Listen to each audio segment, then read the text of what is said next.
अब आपको जरा सा होश आया कि हमने तो बड़ा समय अपना खराब कर दिया और हमने तो ये सोचा नहीं था कि यही नामदान।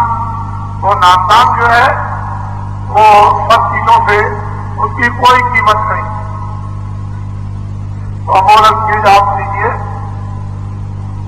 और जो पुराने हैं उसको नया कर दो, क्योंकि बहुत से लोग भूलते रहते हैं, कभी नाम भूल जाते हैं, कभी ऊपर का नीचे, नीचे का ऊपर, कभी रूप भूल जाते हैं, कभी स्थान भूल जाते हैं। तो जो पुराने हैं वो नया कर दें और जो नए हैं वो तो ये ले लें। फिर उसके बाद में आप लोग बड़ी संभाल के साथ इसको अच्छी तरह से समझ बूझ करके और इसको रख लो। ये जितना आप छुपा करके रखोगे और जितना आप इसको छुपा करके करोगे उतनी जल्दी ये मनुष्य सिर में प्रकट होगा, इसका उद्धार होगा। और आप किसी से कहोगे, चिल्लाओगे कि मैं ये देखता हूं, ये सुनता हूं, तो आपके अंदर से सब निकल जाएगा और कुछ नहीं रहेगा। फिर आप चाहे जितना भी भजन और ध्यान करो, कुछ करने वाला नहीं। तो अमोलक वस्तु को छुपा के किसी से कहना नहीं, क्योंकि अगर हीरे जवाहरात उसके लोग ही रखे हुए हैं तो रात को चोरी कर देगा। उसको नहीं आप बताते हो। तो ये अमोलक चीज जो आत्माओं का धन है वो बताना नहीं, उसको छुपा करके रखना। और जो जो चीज आपको मिलती जाए उसको संभाल के रखो, क्योंकि ये तो भजन में और ध्यान में मिलेगा और संभाल के नहीं रखोगे। कभी किसी से कुछ कह दिया, कभी किसी से कुछ कह दिया, तो उससे कोई नाम बढ़ाई आपको नहीं मिलेगी, उससे आप और गिर जाओगे नीचे को। और जो आपने कुछ किया था वो भी चला गया, आप फिर मिलने वाला नहीं है, फिर आपको रोना पड़ेगा। तो आप नाम ना ले लो। जो भगवान का नाम बोलूंगा सब लोग एक साथ एक आवाज में बोलना, आगे पीछे नहीं। पहले मैं बोलूंगा, उसके बाद में आप। जब मैं चुप हो जाऊंगा तो आप भी चुप हो जाना, लेकिन सब लोग एक आवाज में बोलना और तुम्हारे मुंह से आवाज निकलनी चाहिए, ताकि मैं ये समझूं कि आप शुद्ध नाम का उच्चारण कर रहे हो। तो जो नाम बोलता जाऊं बोलते जाना, जब मैं चुप हो जाऊंगा तो आप चुप हो जाना। और बात में और उद्धार करके लाया गया, एक स्थान से दूसरा, दूसरे से तीसरा, तीसरे से चौथा, चौथे से पांचवा, सबसे नीचे वाली आवाज इकट्ठा होकर जब इसको पकड़ के, जब जीवात्मा पहले दोनों आंखों के बीचों बीच जीवात्मा को बैठा दिया, ये यहां पर बैठी हुई है। जब कोई भी पाप उनका कोई नियम, कोई विधान शास्त्रों में नहीं बना था, तो ये जीवात्मा बैठी थी। उसके कान खुले थे, उसकी आंख खुली थी, उसकी नाक का खुली, और ये सब सुनती थी, सब देखती थी। एक पलक के मारते में चढ़ती चली गई और एक पलक में उतर आई। ऐसे ही देखती जाती थी, वो फिर देखती चली जाती। लेकिन पीछे से जब निरंजन भगवान ने अपनी शक्तियों को भेजा कि जाओ तपस्या करो ब्रह्मा महादेव, तो इन्होंने तब किया। जब इन्होंने समाधि लगाई तो इनको आकाशवाणी हुई कि हम जो जो कहें वो तुम लिख दो, पूरा विधान बना दो चारों वेदों में। तो ये पाप और पुण्य का पूरा पूरा विधान बना दिया गया। जब विधान बन गया तो उन्होंने आदेश दिया कि ये विधान पूरा सुना दो, कि सब मनुष्यों को अधिकार आजादी दी जाती कि कोई भी अच्छा बुरा, ये अच्छा ये बुरा, अच्छे बुरे कोई भी काम करेगा वो उसका भोगने वाला होगा। विधान बन गया, तिथि तारीख रख दी। जब न तारीख तिथि निकल गई तो कभी आपने अच्छा, कभी बुरा, कभी पाप, कभी पुण्य, जो आपने किया उसकी गंदगी जमा हुई, तो उसी से तो आपको फल मिल रहा, अधिकार आपको मिल गया।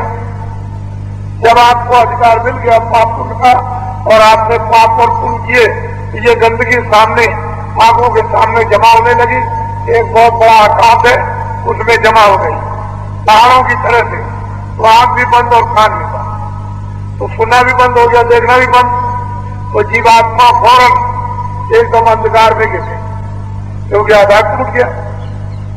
देखने का सुनने का एकदम से अंधेरे में गिरी और गिर करके बस हो गई। जैसे कोई जाला मारा हाथ के सामने आ जाए तो आदमी जो है कहता भाई क्या हो गया, एकाएक मतलब ये दिखाई अब नहीं देता। वह भाई एकाएक कर्मों का जाला और मारा जब आ गया जीवात्मा के ऊपर, तो जीवात्मा की आंख और जीवात्मा के कान बंद हो गए। अब देखना सुनना दोनों बंद। अब आपको क्या करना, उसको समझने की जरूरत है। वही चीज समझना, जब आप दिन में सब काम कर लो, खेती, दुकान, दफ्तर के बच्चों की सेवा, और जब आप सोने के लिए जाओ तो आप 15 मिनट डॉक्टर के पास जाते हो कि आपका नाक खराब हो गए, ऐसी दया करके दवा दीजिए कि ठीक हो जाए। आपने अपनी जीवात्मा के लिए आंख और कान और नाक को ठीक कराने के लिए किसी डॉक्टर के पास गए,